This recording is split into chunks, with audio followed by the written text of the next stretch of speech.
আসসালামু আলাইকুম। প্রিয়দর্শন চৌধুরী, আশা করি আপনারা সবাই ভালো আছেন। আমি আসলে একটা জিনিস নিয়ে শেয়ার করতে চাই। সেটা হচ্ছে আজ থেকে ৪-৫ দিন আগে আমি একটা পিসি বিল্ড করি। তো আমি আপনাদেরকে সেই পিসির ছবি বা ভিডিওটা আমি দেখাবো। তো আমি বিল্ড আপ করতে গিয়ে যে প্রবলেমটা আমি ফেস করলাম, যে আমার ইচ্ছা ছিল যে আমি জিপিইউটাকে আপনার ভার্টিক্যালি মাউন্ট করব।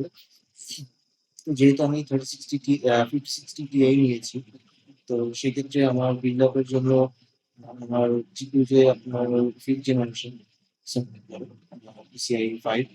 তো ভার্টিক্যালি মাউন্টের জন্য যেটা দেখলাম যে আমার যে এক্সটেন্ডার গুলো আছে এগুলো বাংলাদেশে জেনারেশন 5 এর কোনো এক্সটেন্ডার আমার সাথে বর্তমানে অ্যাভেলেবল নেই।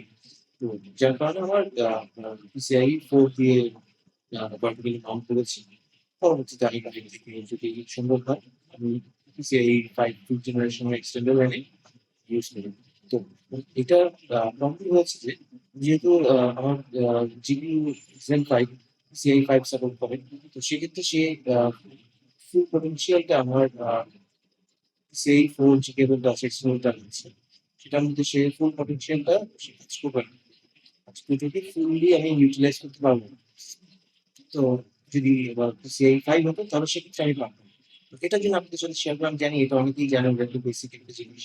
অনেকেই জানেন। তো আমার কাছে মনে হলো যে অনেকেই আছেন যেগুলা এই জিনিসগুলো জানেন না বা জানতে চায়। তো তাদের জন্য আমার মূলত ভিডিওটি না। অন্য কিছু নিবেন না। যতটুকু ক্ষুদ্রভাবে আমি ক্ষুদ্র নলেজে যতটুকু জানি সেটা আপনার সাথে শেয়ার করতে চেয়েছি। সেটাই শেয়ার করেছি। That's all.